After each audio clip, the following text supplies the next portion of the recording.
কার্নিশে ঝুলন্ত যুবককে গুলি ও দুজনকে হত্যার দায়ে হাবিবুর রহমান সহ ৩ পুলিশের ফাঁসি। গণ অভ্যুত্থানে প্রথম সারিতে থেকে নেতৃত্ব দিয়েছেন নাহিদ ইসলাম, ডক্টর ইউনূস। আজ থেকে সারা দেশে শুরু হলো ভিটামিন A+ ক্যাম্পেইন, ২.৫ কোটি শিশুকে খাওয়ানোর টার্গেট। হবিগঞ্জ ও মৌলভীবাজার সীমান্ত দিয়ে পুশিনের চেষ্টা বিএসএফ এর, প্রতিহত করল বিজিবি।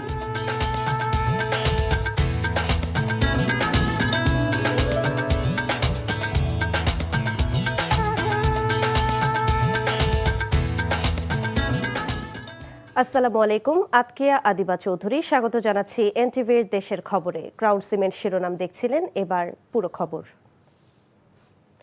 জুলাই অভ্যুত্থানে রাজধানীর রামপুরা বনশ্রীতে ভবনের কার্নিশে ঝুলে থাকা যুবককে গুলি এবং দুজনকে হত্যার দায়ে ডিএমপির সাবেক কমিশনার হাবিবুর রহমান সহ ৩ পুলিশ কর্মকর্তাকে মৃত্যুদণ্ড দিয়েছে আন্তর্জাতিক অপরাধ ট্রাইব্যুনাল। এছাড়া অন্য ২ পুলিশ কর্মকর্তাকে যাবজ্জীবন ও ২০ বছরের কারাদণ্ড দেওয়া হয়েছে। বিচারপতি গোলাম মর্তুজা মজুমদারের নেতৃত্বাধীন ৩ সদস্যের ট্রাইব্যুনাল আজ এ রায় ঘোষণা করেন। রিপোর্ট করছেন হাসান জাবেদ। জুলাই আগস্ট আন্দোলনে উত্তাল ছিল রাজধানীর রামপুরা এলাকা। ২০২৪ সালের ১৯ জুলাই আন্দোলনকারীদের উপর গুলি চালায় পুলিশ।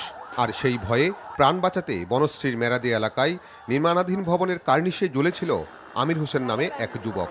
কিন্তু তারপরও তাকে রেহাই দেওয়া হয়নি। খুব কাছ থেকে তার উপর ৬ রাউন্ড গুলি ছোড়ে, তাতে আহত হন আমির হোসেন।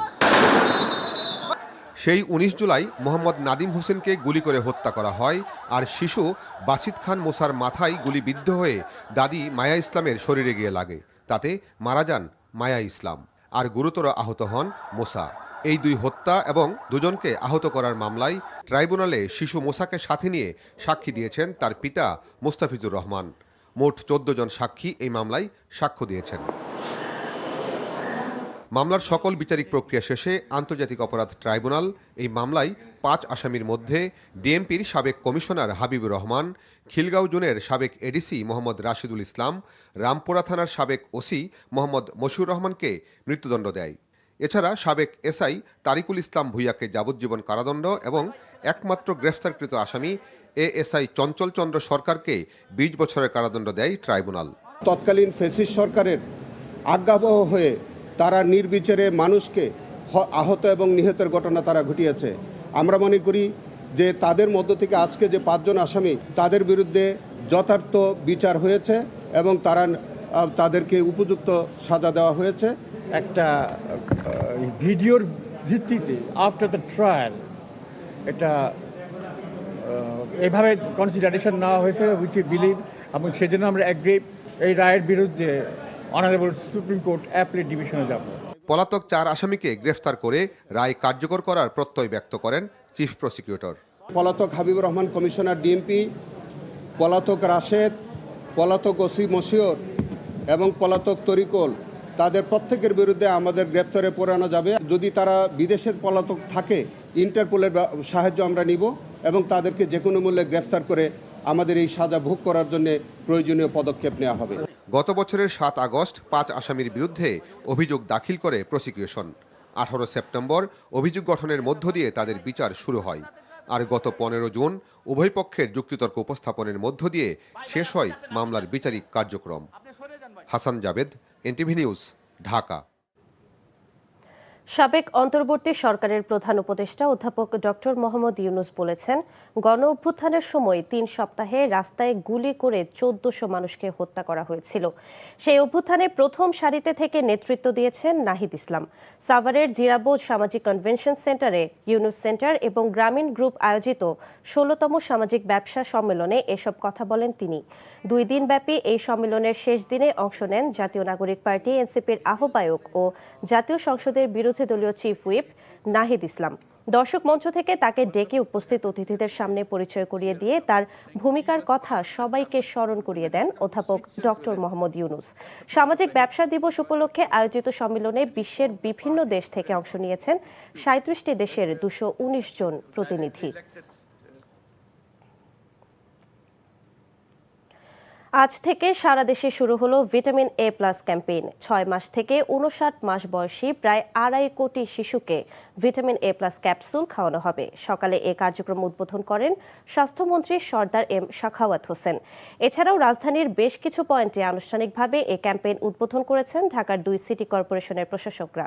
বনানী করাইল বস্তিতে ভিটামিন এ প্লাস ক্যাম্পেইনে যোগ দিয়ে ডিএনসিসি প্রশাসক বলেন, হামের প্রাদুর্ভাবের কথা মাথায় রেখে সর্বোচ্চ গুরুত্ব দিয়ে ভিটামিন এ প্লাস ক্যাম্পেইন চালাবে ডিএনসিসি।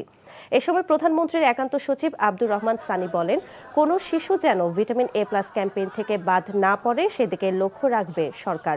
রোববার থেকে 3 দিন রাজধানীতে 3,500 কেন্দ্রে চলবে এই ক্যাম্পেইন। এদিকে আজ থেকে সারা দেশে শুরু হয়েছে জাতীয় ভিটামিন এ প্লাস ক্যাম্পেইন। সারা দেশে একযোগে এই ক্যাম্পেইনের উদ্বোধন করা হয়। সকালে চট্টগ্রামে ভিটামিন এ প্লাস ক্যাম্পেইনের উদ্বোধন করেছেন city mayor doctor Shahadat Hossain. এই ক্যাম্পেইনের আওতায় মহানগরীর 5,64,000 শিশুকে ভিটামিন এ ক্যাপসুল খাওয়ানোর লক্ষ্যমাত্রা নির্ধারণ করা হয়েছে। রাজশাহী সিটি কর্পোরেশনের 30টি ওয়ার্ডে 384টি কেন্দ্রে জাতীয় এ প্লাস ক্যাম্পেইন শুরু হয়েছে। নগরীতে ক্যাম্পেইনের উদ্বোধন করেন সিটি প্রশাসক মাহফুজুর রহমান রিটন। বরিশাল নগরীর পলাশপুর এলাকায় এই ক্যাম্পেইনের উদ্বোধন করেন সিটি কর্পোরেশনের প্রশাসক অ্যাডভোকেট বিলকিস আক্তার জাহান শিরিন। খুলনাও শুরু হয়েছে জাতীয় ভিটামিন এ প্লাস ক্যাম্পেইন। নওগাঁতে শিশুদের ভিটামিন এ প্লাস ক্যাম্পেইনের উদ্বোধন করেছেন স্থানীয় সংসদ সদস্য জাহিদুল ইসলাম ধলু। এছাড়া জয়পুরহাট, ফেনী সহ সারা দেশে জাতীয় ভিটামিন এ প্লাস ক্যাম্পেইনের উদ্বোধন করা হয়েছে। হবিগঞ্জের তেলিয়াপাড়া ও মৌলভীবাজারের বেশ কয়েকটি সীমান্ত দিয়ে ভারত থেকে বাংলাদেশে অবৈধ অনুপ্রবেশের চেষ্টা প্রতিহত করেছে বর্ডার গার্ড বাংলাদেশ বিজিবি। সীমান্তে কঠোর অবস্থানে রয়েছে বিজিবি। মৌলভীবাজারে পাল্লাতল, গান্দাইল, বোবারতল ও উত্তর 60 ঘর সীমান্ত দিয়ে 30 বা 40 জনকে পুশিনের চেষ্টা চালায় বিএসএফ। তবে বিজিবি বাধায় তাদের চেষ্টা ব্যর্থ হয়। বিজিবি জানায়, জেলার সীমান্তবর্তী এলাকা অনেকটা দুর্গম, পাহাড়ি জঙ্গল হওয়ার সুযোগ নিয়ে পুশিনের চেষ্টা করে বিএসএফ। অন্যদিকে শুক্রবার রাতে হবিগঞ্জের তেলিয়াপাড়া সীমান্তের 82 নম্বর পিলার এলাকায় 9 জন ব্যক্তি অনুপ্রবেশের চেষ্টা করলে বিজিবি ও স্থানীয়রা তা ব্যর্থ করে। পরে তারা ভারতীয় ভূখণ্ডে ফিরে যায়। এ ঘটনায় সীমান্তবর্তী এলাকায় টহল ও নজরদারি জোরদার করেছে বিজিবি। বেসরকারি টেলিভিশন চ্যানেল এনটিভির নবনিযুক্ত ভাইস চেয়ারম্যান রোজা আলী রাজধানীর কারওয়ান বাজারে প্রতিষ্ঠানটির প্রধান কার্যালয় অফিসে শুরু করেছেন। রোজা আলীর আগমন উপলক্ষে শুভেচ্ছা জানান এনটিভির বিভিন্ন বিভাগের কর্মকর্তারা। সকালে এনটিভির কার্যালয়ে আসেন প্রতিষ্ঠানের নবনিযুক্ত ভাইস চেয়ারম্যান রোজা আলী। এ সময় তাকে ফুল দিয়ে স্বাগত জানান বার্তা বিভাগ, অনুষ্ঠান বিভাগ, marketing, accounting, IT, broadcast, graphic বিভাগ, মানব সম্পদ সহ বিভিন্ন বিভাগের প্রধানগণ। নবনিযুক্ত ভাইস চেয়ারম্যানের প্রথম কর্মদিবসে কেক কেটে মুহূর্তটি উদযাপন করেন এনটিভির চেয়ারম্যান মোহাম্মদ মোসাদ্দেক আলী, ব্যবস্থাপনা পরিচালক আশফাক উদ্দিন আহমেদ, পরিচালক নূর উদ্দিন আহমেদ। পরে ভাইস চেয়ারম্যান হিসেবে রোজা আলীকে পরিচয় করিয়ে দেন এনটিভির চেয়ারম্যান মোহাম্মদ মোসাদ্দেক আলী। 23 বছর পেরিয়ে এনটিভি যখন 24 বছরে পদার্পণ করছে, তার আগে রোজা আলী এনটিভির ভাইস চেয়ারম্যান হিসেবে দায়িত্ব গ্রহণ করায় প্রতিষ্ঠানটিতে কর্মচাঞ্চল্য বাড়বে বলে প্রত্যাশা করছেন বিভিন্ন বিভাগের কর্মকর্তারা।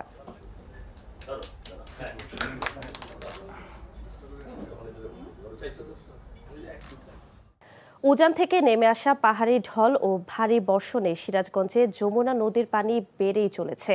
পানি বাড়ার কারণে তীব্র আকার ধারণ করেছে নদী ভাঙন। নদী গর্ভে বিলীনের পথে সদর উপজেলার কাওয়াকোলা ইউনিয়নের বনির সরকারি প্রাথমিক বিদ্যালয়। যে কোনো সময় স্কুলের পুরো অংশ নদী গর্ভে বিলীন হয়ে যাবে। হুমকির মুখে পড়েছে সদর উপজেলার কাওয়াকোলা ইউনিয়নের বড় কয়রা, বর্ণি ও কৈগারি জড়তা, সদর উপজেলার রতনকান্দি ইউনিয়নের বাহুকা, চৌহালি উপজেলার চরবিনানই, কাজীপুর উপজেলার পলাশপুর ঘাট এলাকায় নদী ভাঙন দেখা দিয়েছে। এতে নদী পাড়ের মানুষের মধ্যে বাঁধ ভাঙার আতঙ্ক বিরাজ করছে। জিও ব্যাগ ফেলে ভাঙন রোধে কাজ করছে পানি উন্নয়ন বোর্ড। তুরাগ নদীতে কথিত ভাসমান 7 লাশের বিষয়ে সামাজিক যোগাযোগ মাধ্যমে অপপ্রচার চলছে বলে জানিয়েছেন ঢাকা জেলার পুলিশ সুপার শামীমা পারভিন। দুপুরে পুলিশ সুপার কার্যালয়ে ব্রিফিংয়ে তিনি এই বিষয়ে সবাইকে সতর্ক থাকার আহ্বান জানান। বলেন, 22 জুন দুপুরে 20 থেকে 22 জন বন্ধুসহ সুমন তুরাগ নদে নৌকায় ভ্রমণের উদ্দেশ্যে বের হয়। বিকেলের দিকে আশুলিয়ার গরুর হাটে তাড়াহুড়ো করে নৌকা থেকে নামতে গিয়ে নদীতে পড়ে যান। সাঁতার না জানায় স্রোতের সাথে নদীতে তলিয়ে যান তারা। গত ২৬ জুন তুরাগ থানার রানাভোলা এলাকার বাসিন্দা সুমনের মরদেহ উদ্ধার করে পুলিশ। এছাড়াও মিরপুরের বাসিন্দা রনি ২৪ জুন রয়্যাল সিটি খেয়াঘাটে তুরাগ নদে গোসল করতে নেমে নিখোঁজ হয়।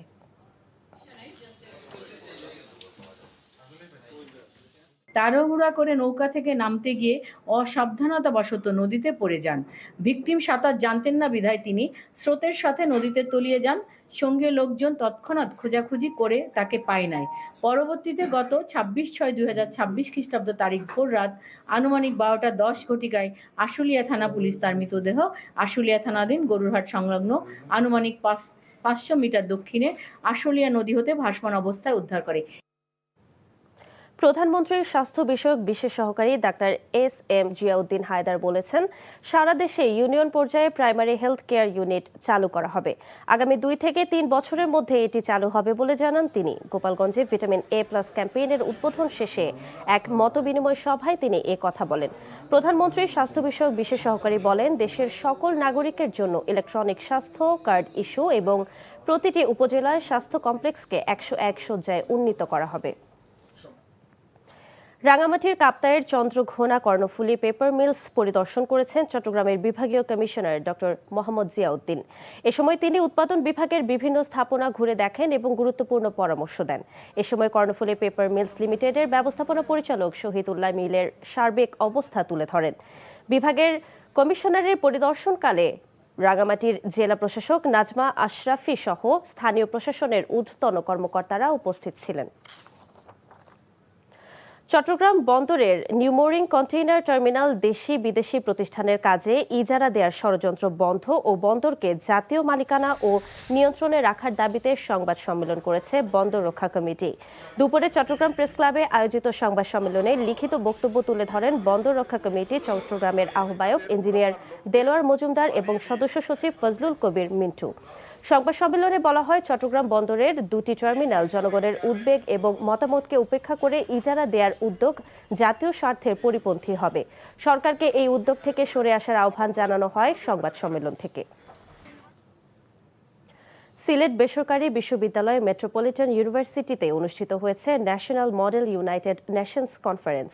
3 দিনব্যাপী সম্মেলনে উচ্চাকাঙ্ক্ষী তরুণ কূটনীতিক, নীতি বিশ্লেষক এবং ভবিষ্যৎ নেতারা অংশ নেন। কনফারেন্সে উদ্ভাবন, সংঘাত এবং আন্তর্জাতিক ব্যবস্থার ভবিষ্যৎ এই প্রতিপাদ্যকে সামনে রেখে ভূ রাজনৈতিক উত্তেজনা, প্রযুক্তিগত অগ্রগতি এবং টেকসই উন্নয়ন বিষয়ে অংশগ্রহণকারীরা আলোচনায় অংশ নেন। দারিদ্র্যকে হার মানিয়ে জাতীয় দলে খেলতে চায় পিরোজপুরের নাদিরা। ফুটবলের স্বপ্নে এগিয়ে চলা নাদিরা সমাজের সব প্রতিকূলতা ভেঙে দেশের জন্য কিছু করতে চান, আর সেই জন্য বাফুফের সহযোগিতা চেয়েছে সে। সম্প্রতি পিরোজপুরে অনুষ্ঠিত নতুন করে স্পোর্টস 2026 জেলা পর্যায়ের ফুটবল প্রতিযোগিতায় নাদিরা দুর্দান্ত পারফরমেন্স প্রদর্শন করে। পিরোজপুর থেকে রশিদ আল মুনানের পাঠানো রিপোর্ট জানাচ্ছেন জীবন আহমেদ। সমাজের কিছু নারী বিদ্বেষীর রক্তচক্ষু উপেক্ষা করে নিজ অদম্য শক্তিতে এগিয়ে চলছে পিরোজপুরের পৈখালী গ্রামের দরিদ্র পরিবারে জন্ম নেয়া 8ম শ্রেণীর শিক্ষার্থী নাদিরা। ছোটবেলা থেকে খেলাধুলার প্রতি ছিল তার নেশা। সুযোগ পেলে সহপাঠী ছেলেদের সাথে মাঠ দাপিয়ে বেড়াতো নাদিরা। ধীরে ধীরে ফুটবলেই হয়ে ওঠে তার জীবনের সবচেয়ে বড় পরিচয়। দারিদ্রতা ভয় হলো সেই ভয়কে জয় করে এগিয়ে যেতে চায় সে। খেলতে চায় জাতীয় দলে, চেয়েছেন সবার সহযোগিতা। অনেক ছোটবেলা থেকেই আমি ফুটবলকে অনেক পছন্দ করি, বাট খেলছিও প্রাইমারি থেকেই আমি খেলছি, তারপরে হাই স্কুলে খেলছি। আমার ইচ্ছা আমি জাতীয় পর্যায়ে খেলবো, বাংলাদেশ নারী ফুটবলার হব, একজন দক্ষ নারী ফুটবলার। সম্প্রতি পিরোজপুরে অনুষ্ঠিত নতুন করে স্পোর্টস 2026 জেলা পর্যায়ে ফুটবল প্রতিযোগিতায় নাদিরার দুর্দান্ত পারফরমেন্স মুগ্ধ করে সবাইকে। পুরো টুর্নামেন্টে সর্বোচ্চ গোলদাতা হিসেবে গোল্ডেন বুট অর্জন করে। তার অসাধারণ নৈপুণ্যের স্বীকৃতি স্বরূপ বিভাগীয় পর্যায়ে খেলার সুযোগ লাভ করে নাদিরা। তার যে স্কিল আছে, তার যে অ্যাবিলিটি আছে, তাকে যদি আমরা সুন্দরভাবে নার্সিং করতে পারি, আমার যেটা বিশ্বাস যে সে শুধু পিরোজপুর না, দেশের নাম উজ্জ্বল করবে, সে দেশের হয়ে সর্বোচ্চ পর্যায়ে খেলতে পারে। নাদিরা বর্তমানে ভান্ডারিয়ার মজিদা বেগম বালিকা মাধ্যমিক বিদ্যালয়ের 8ম শ্রেণীর শিক্ষার্থী। বাবা দিনমজুর হওয়ায় সংসারের অভাব লেগেই থাকে। পড়াশোনা ছেড়ে বাবার সাথে কাজে নেমেছে নাদিরা। আমি চেষ্টা করতেছি ফুটবলার হওয়ার জন্য। তো আমার যদি কোনো একজন সমাজের কোনো উন্নয়নশীল মানুষ যদি আমাকে সাহায্য করে তাহলে আমি পৌঁছাতে পারবো। নাদিরার গল্প প্রমাণ করে কঠোর পরিশ্রম, আত্মবিশ্বাস আর অদম্য ইচ্ছাশক্তি থাকলে যে কোনো প্রতিকূলতা জয় করে সাফল্যের শিখরে পৌঁছানো সম্ভব। NTV news desk. এই ছিল দেশের খবরে। এই খবরের ভিডিও সহ আপডেট জানতে ভিজিট করুন এনটিভি অনলাইন www.ntvbd.com। এছাড়াও এনটিভির জনপ্রিয় সব অনুষ্ঠান ও খবরের আপডেট জানতে ভিজিট করুন আমাদের ইউটিউব ও ভেরিফাইড ফেসবুক পেজ। 6টা ইভিনিং নিউজ দেখার আমন্ত্রণ রইল। ধন্যবাদ সবাইকে।